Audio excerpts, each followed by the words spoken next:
Hace poco me recordaban, o más bien me recriminaban, que una vez dije que un híbrido enchufable es la combinación de un buen híbrido y un mal eléctrico. Y la verdad es que me reafirmo en esa teoría. No obstante, cualquier problema tiene solución. Y para demostrar que se puede hacer un buen híbrido con un buen eléctrico para dar un buen enchufable, lo que tenemos hoy aquí es un BMW Serie 2 Active Tourer xDrive 225e.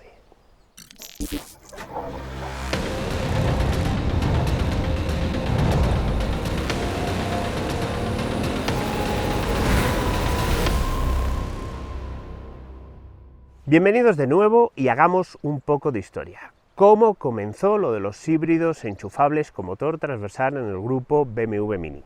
Comenzó con el Mini Countryman SE, un SUV con una solución tecnológica sofisticada, que no era la primera vez que se utilizaba, pero que siempre es más complicado que la solución tradicional.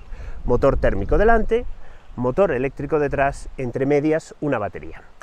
En aquel momento esa batería ofrecía un poquito más de 8 kWh de capacidad y eso se traducía en que ni las prestaciones eran alucinantes, aunque sí eran bastante aceptables, ni la autonomía era como para tirar cohetes. Aunque si preferís una referencia histórica más épica, podríamos decir que todo esto empezó con el BMW i8, un superdeportivo, no por sus prestaciones, pero sí por el hecho de que las puertas se abrían hacia arriba, que tenía una configuración mecánica también especial. Un motor eléctrico en el morro y un motor trasero central que accionaba las ruedas traseras. ¿Existe un paralelismo entre el i8 y este Serie 2 Active Tourer que tengo detrás? Existe. Si os imagináis este Active Tourer circulando marcha atrás, veréis cómo exactamente lo que tenemos es un BMW i8 con tracción eléctrica delante y tracción trasera detrás, mediante, por cierto, el mismo tipo de motor V38 que equipa esta unidad. Sin embargo, en ambos casos lo que le pedíamos a BMW era más churro. Queríamos más prestaciones durante más tiempo y más autonomía eléctrica para llegar más lejos, y eso solo se podía conseguir con una batería más grande, tan grande como la que ofrece este Serie 2 Active Tourer, una batería que está situada bajo los asientos delanteros y traseros y que ofrece más de 16 kWh de capacidad bruta, de los cuales 14,2 son capacidad neta perfectamente utilizable. Eso se traduce en que cuando el coche está completamente cargado y lo encendemos, en la indicación de la instrumentación podemos ver un número mágico, un 101. Y no solo lo muestra, sino que además, cuando no hace un calor realmente infernal, es capaz de recorrer esos 101 kilómetros. Y eso se traduce a su vez en que es prácticamente imposible prescindir de enchufar este coche cada noche, porque la electricidad por las noches está súper barata y me reconoceréis que la gasolina, tanto de día como de noche, está cara de cojo. Pero basta ya de reproches, historias del abuelo Zapatilla y apreciaciones subjetivas. Vamos a lo práctico. Lo que tenemos aquí es un BMW Serie 2 Active Tourer xDrive 225e. Es la segunda generación del Serie 2 Active Tourer. La primera empezó a mediados de la pasada década y está basado en la plataforma UKL o UKLL 2 del grupo BMW Mini, sobre la que también se construye, por ejemplo, el Countryman. La primera generación, hay que admitir que desde el punto de vista estético no era del todo agraciada, sobre todo porque tenía un morro bastante más afilado.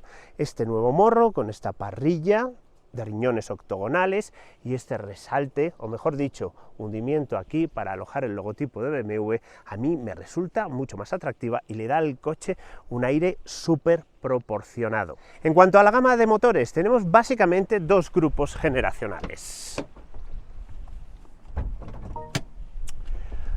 Por un lado tenemos tres motores para aquellos a los que la hibridación enchufable no les mola. Se trata del 218i, del 218d y del 220i. El 218i es esencialmente el coche que tenemos aquí, pero quitando toda la parte enchufable, y tiene 136 caballos, exactamente igual que los 136 caballos que proporciona este motor V38 de 3 cilindros, 1,5 litros de cilindrada, un turbo single scroll con carcasa de aluminio refrigerado por agua, por cierto, distribución variable bivanos y el fantástico, aunque no permite alcanzar muchísimas vueltas, sistema de alzado variable de válvulas Valvetronic. Después tendríamos el 218D, que tiene 150 caballos y 4 cilindros. Tendríamos también el 220i, que tiene 4 cilindros y que esencialmente es el V38 con un cilindro más. Y ya saltaríamos a lo que tenemos hoy aquí, el 225e, que es el motor de 136 caballos más el motor trasero de 109 caballos y la batería de más de 16 kWh de capacidad bruta para dar un total de 245 caballos. Y si queremos todavía más churro, tenemos el 230e, que utiliza la misma configuración mecánica pero que entrega 326 caballos. La diferencia de precio entre el 225e y el 230e es tan pequeña que, aunque las prestaciones de este coche son perfectamente razonables, yo recomendaría decantarse por el 230e y llevarse a casa esos 326 caballos. Ya que he mencionado los precios, el 218i empieza desde 38.500 euros, esta versión 225e cuesta alrededor de 48.500 euros y la 230e cuesta 51.500 euros. Insisto, por 3.000 euros yo me compraría la 230e y me iría para casa con un monovolumen capaz de torcer todos los cuellos y humillar a prácticamente cualquiera. Más información práctica o de servicio público. Es un coche de 4,39 de largo. Eso significa que tiene la longitud óptima para que cuando veas un hueco en la calle lo puedas meter dentro sin preguntarte si va a caber o no, porque generalmente cabe, y además el sistema de cámaras que incorpora es de muy buena calidad. Los neumáticos. Esta unidad viene con unos Continental Premium Contact 6 en 225 de ancho y creo que deben quedarse los neumáticos y también las presiones que hay ajustadas, porque como veremos luego, así tal cual está, va fantásticamente. Cosas interesantes del lateral, bueno, pues tenemos tiradores enrasados para tener un poquito menos de resistencia aerodinámica, y aquí una portezuela para la carga de combustible que no os pienso abrir porque hay que ir a un botón que está en la puerta, ya sabéis, para que no haya confusiones a la hora de cargar con un eléctrico y abrir sin querer la tapa de la gasolina, que da acceso a un depósito de 41 litros de capacidad que permite completar unos 600 kilómetros. Si le sumamos los 100 kilómetros de autonomía eléctrica, la autonomía total del vehículo es de unos considerables 700 kilómetros, de manera que no pasan esas cosas raras que hemos visto en otros enchufables en los cuales el tamaño del depósito podía condicionar un poquito nuestra autonomía total. En la parte de atrás tenemos un maletero, esto era bastante esperable, con 405 litros de capacidad. Son bastantes menos que los 470 litros que ofrecen las versiones no enchufables, pero sinceramente es un maletero bastante amplio en el que el suelo está perfectamente enrasado con la boca de carga, de manera que introducir y sacar objetos es muy sencillo.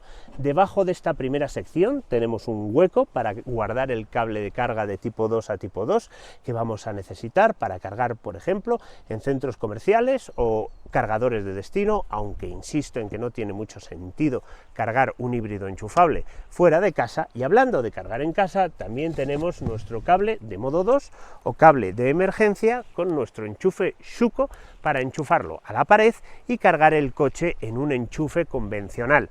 No obstante, os advierto una cosa, tenéis que tener en cuenta que esta batería es de más de 14 kWh de capacidad, no es una batería de y eso significa que los tiempos de carga cambian un poco.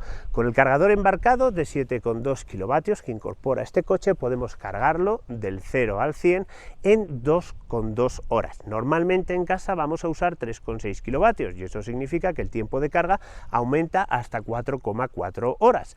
Sigue siendo un tiempo perfectamente razonable. No obstante, si nos decantamos por la carga de emergencia, nos vamos a ir a prácticamente 8 horas, y eso significa que en función de vuestros hábitos puede que sea demasiado.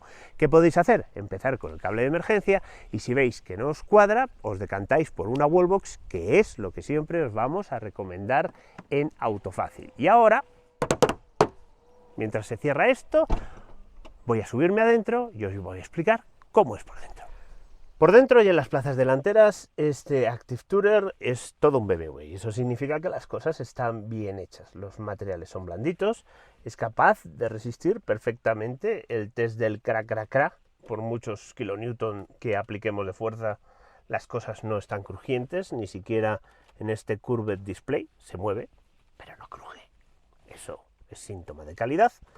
Tenemos dos pantallas de instrumentación, la que tenemos justo delante tiene 10 pulgadas, la de al lado también tiene un poquito más de 10 pulgadas, pretenden dar la sensación de que es una pantalla contigua, más o menos lo consiguen.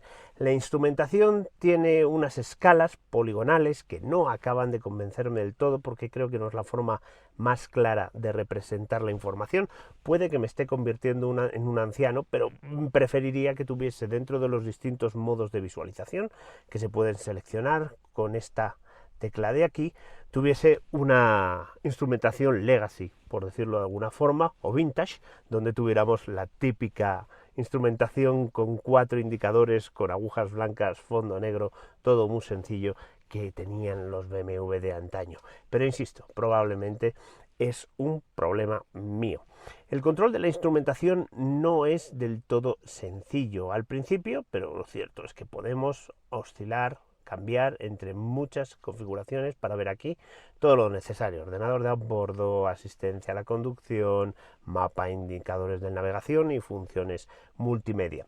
Esta unidad además tiene un head-up display que no utiliza el parabrisas como combinador, sino este cristalito de aquí, y que, sin ser tan sofisticado como un head-up display al uso, hace una función muy buena mostrando la información fundamental para la conducción e incluso la selección de las emisoras o la fuente que queremos escuchar. En la consola central tenemos un diseño bastante inteligente para la carga inalámbrica de los teléfonos, que recuerda un poco a las atracciones de feria, porque coges el teléfono, le colocas ahí y con la barrita, clac, como si fuera una montaña rusa, le fijas para que no vaya dando tumbos de izquierda a derecha, y además permite comprobar perfectamente cualquier tipo de notificación que tengas sin necesidad de toquetear el móvil. Y por supuesto, todo esto se puede controlar mediante... No. ¡No!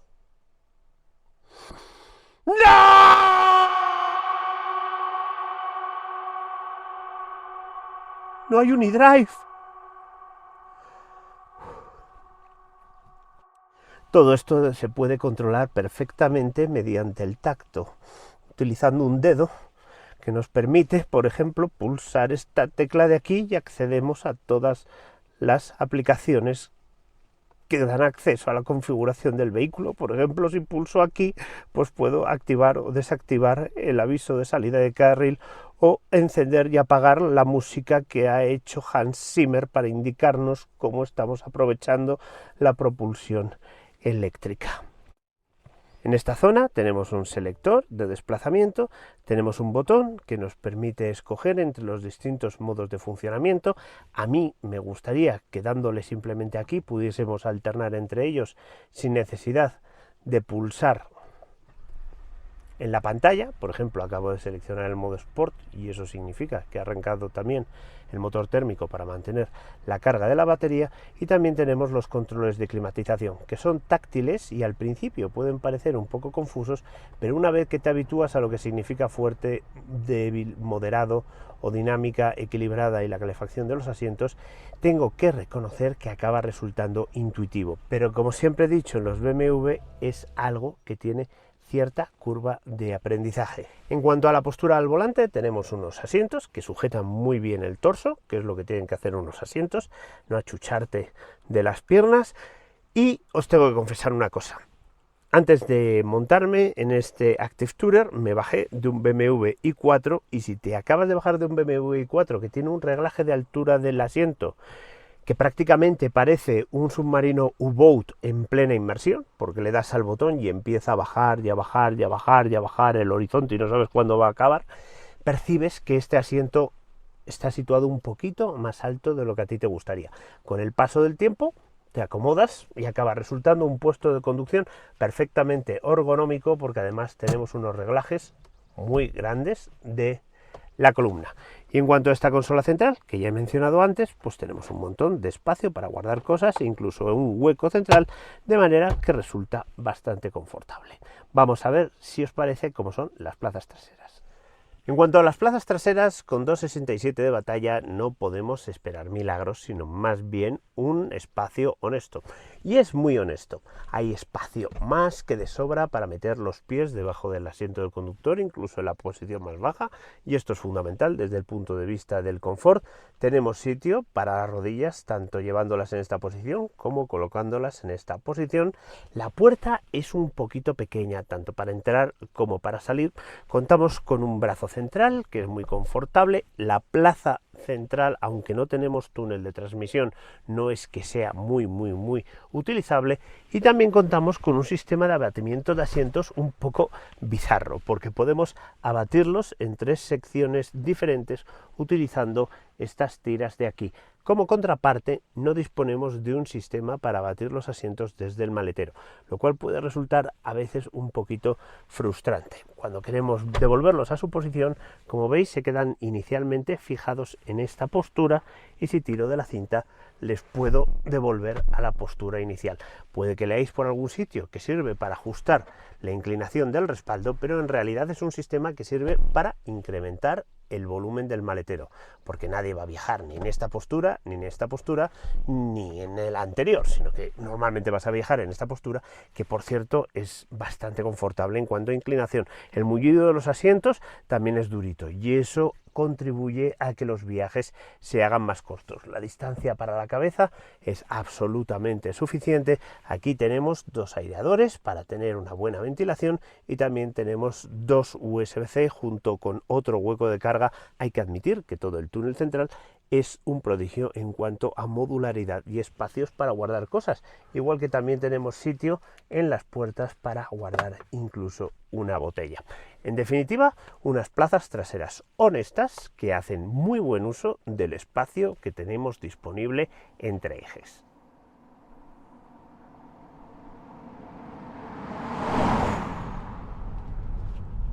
Bienvenidos a este Active Tourer en marcha, que es donde realmente, y sorprendentemente para algunos, para mí no, este coche da el do de pecho. En estos momentos estamos moviéndonos en el modo 100% eléctrico, tenemos un poco más de un 75% de carga en la batería y está indicando una autonomía de 77 kilómetros. ¿Es posible realizar los 101 kilómetros que con frecuencia marca el indicador de autonomía? Tengo que reconocer que yo no lo he visto, pero no lo he visto porque está haciendo un calor tan horroroso que gran parte de la energía de la batería actualmente en este mes de julio se está invirtiendo en climatizar el habitáculo. Mis 2 mejores marcas en una utilización completamente interurbana, utilizando carretera, autovía y ciudad, han sido 76 y 81 kilómetros. Estoy razonablemente convencido de que si no hiciese tanto calor podríamos acercarnos perfectamente a la marca de los 100 kilómetros. También podríamos conseguirlo si en alguno de los intentos que he hecho de agotar completamente la batería hubiese preclimatizado antes el habitáculo. Eso me habría permitido ganar, calculo, 2 o 3 kilómetros de autonomía.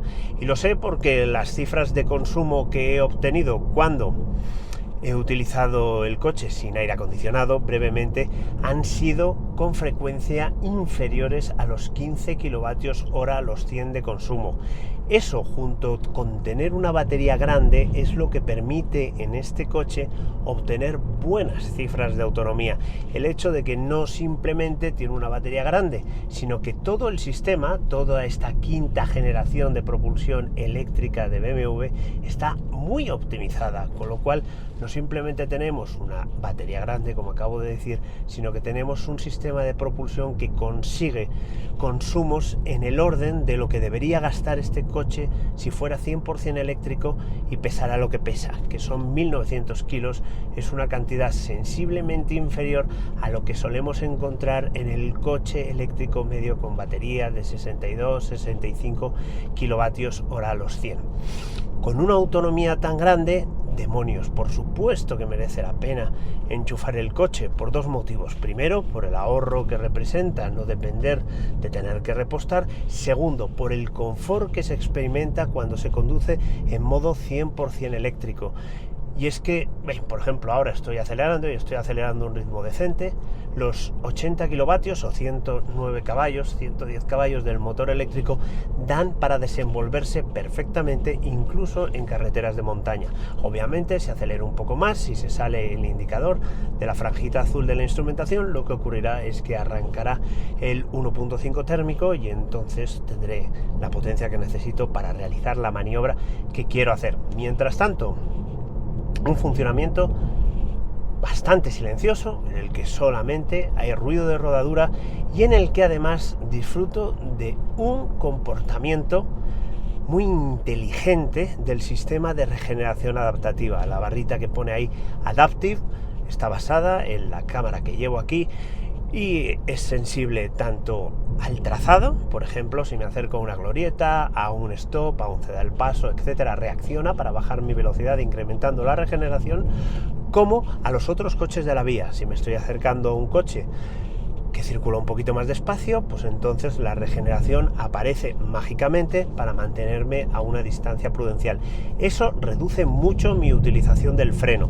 Hablando del freno, no estoy del todo seguro si este Active Tourer utiliza el sistema de freno by wire de Continental, que también encontramos en muchos otros modelos de BMW. Apostaría a que sí, porque el tacto del freno es fantástico, consistente, perfectamente lineal, permite realizar detenciones con absoluta fiabilidad y precisión, y además no cambia a medida que le vas dando caña y caña y caña a los frenos. No quiero decir bajo ningún concepto que los frenos de este coche no sean suficientes para las prestaciones que ofrece en una utilización convencional. ¿Veis? Ahí acabo de pasar un ceda al paso, acabo de pasar un 70, ahora estoy superando un 50 y el sistema adaptativo me está deteniendo progresivamente porque lo que me estoy encontrando ahora es un stop. Como decía, el sistema de frenos es fantástico. Existen muchos coches enchufables que tienen frenos que no tienen un tacto lineal, que tienen vacilaciones a la hora de detenerse, que son imprecisos en el último metro de frenada o que no permiten una conducción deportiva. En el caso de este BMW no existe absolutamente nada de eso. Es cierto que no disponemos, por ejemplo, de un modo B con el que podamos controlar la regeneración, pero el funcionamiento adaptativo inteligente de la regeneración me parece más que suficiente para recuperar un montón de energía. De hecho, hemos hecho un tramo cuesta abajo, ahora estoy recorriéndolo cuesta arriba, y en este cachito hemos recuperado 1 kilómetro extra de autonomía. De hecho, en lo que he estado hablando, no en esta toma, sino en las anteriores, me indica la instrumentación que cuesta abajo hemos regenerado 11,9 kilómetros. En ese sentido, maravilloso. No obstante, uno de los puntos fuertes de este híbrido enchufable y uno de los motivos por los que al principio del vídeo decía que se pueden hacer híbridos enchufables que son buenos híbridos y buenos eléctricos, es el hecho de que el sistema de propulsión eléctrica no está simplemente ahí para apoyarte mientras existe batería y después pasamos a un funcionamiento híbrido más o menos brillante. La gracia de este coche es que no solo anuncia 245 caballos, sino que vive Dios que los tiene. Para conseguir exprimirlos, lo que necesitamos, lo que es recomendable, es tener la batería convenientemente cargada, aunque si no la tenemos convenientemente cargada, empezará automáticamente el sistema a cargarla para conseguir obtener las prestaciones declaradas, y el mecanismo de carga es muy astuto porque aunque tenemos un pequeño generador delante, también puede cargar la batería con el pequeño truco de utilizar las ruedas delanteras para traccionar mientras usamos las ruedas traseras para regenerar, utilizando el asfalto como correa de transmisión de la energía. Como decía, cuando pulsamos aquí en My Modes, seleccionamos el modo Sport Y si nos hemos puesto extremadamente deportivos, ¡oh, Dios, qué horror de término!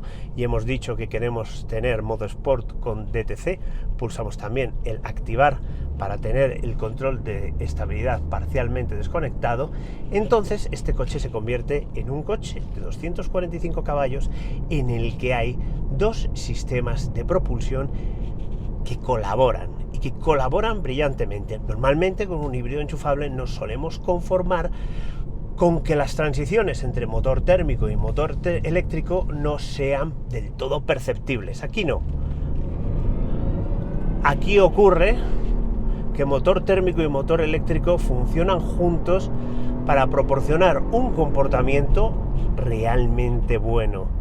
Incluso la caja de cambios, que por cierto no es de convertidor de par, sino que es una caja magna de doble embrague y 7 velocidades, contribuye para hacer que la conducción de este coche, que por fuera puede parecer un monovolumen familiar, sea realmente interesante.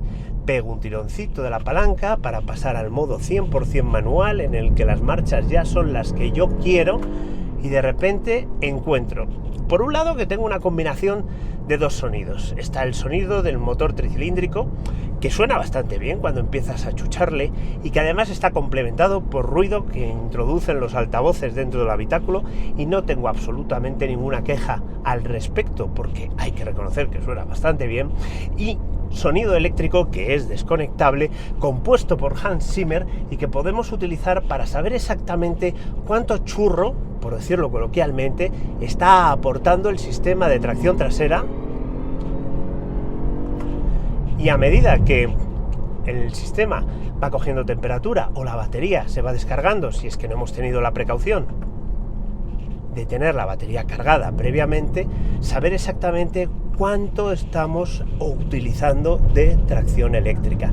Lo brutal de este sistema es que en las curvas proporciona, por supuesto, tracción a las 4 ruedas, pero es que además proporciona tracción a las 4 ruedas realmente dosificable y entretenida, con un tren delantero que está realmente bien hecho.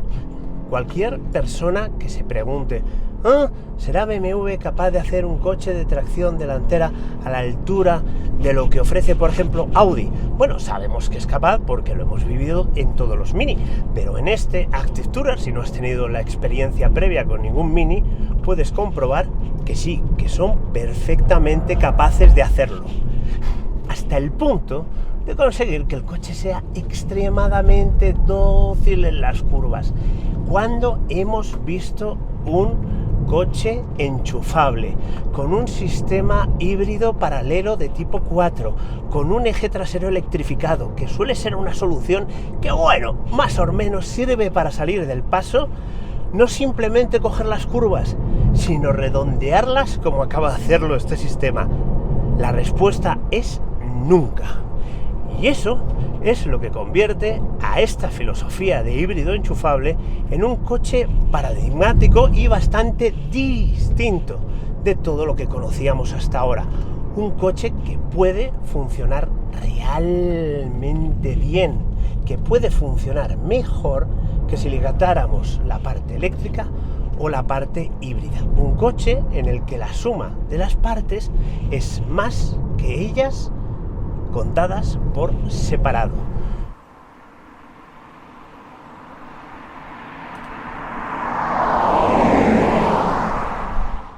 En definitiva, este BMW Serie 2 Active Tourer 225e ha acabado resultando siendo lo que los ingleses denominan un sleeper, un coche que tiene un aspecto exterior que no delata en absoluto las virtudes que esconde debajo de su carrocería. Obviamente se trata de un coche compacto, práctico para la ciudad, que puede prestar servicio perfectamente a cualquier familia. Como también es un BMW, pues tiene un interior correctamente acabado y unas calidades y terminaciones acorde a un nivel premium.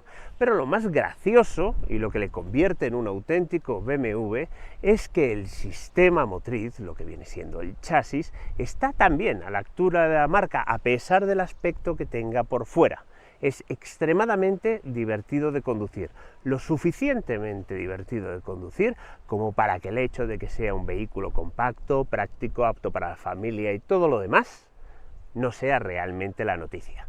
Y eso es lo que le convierte en un coche realmente fantástico, muy comprable. Y llegados a este punto, solo me resta recordaros que podéis ponernos todas las preguntas que queráis en los comentarios del vídeo. También podéis comentar que la alternativa es un Tesla Model Y por prácticamente el mismo precio, pero tenéis que comprender que hay gente que todavía no está preparada para dar el salto a la movilidad 100% eléctrica. Mientras, podéis visitar nuestra web autofacil.es para estar al corriente de todas las noticias del mundo del automóvil, y también podéis seguirnos en todas nuestras redes sociales. Nosotros, por nuestra parte, como siempre, daros 1000 veces las gracias por vernos.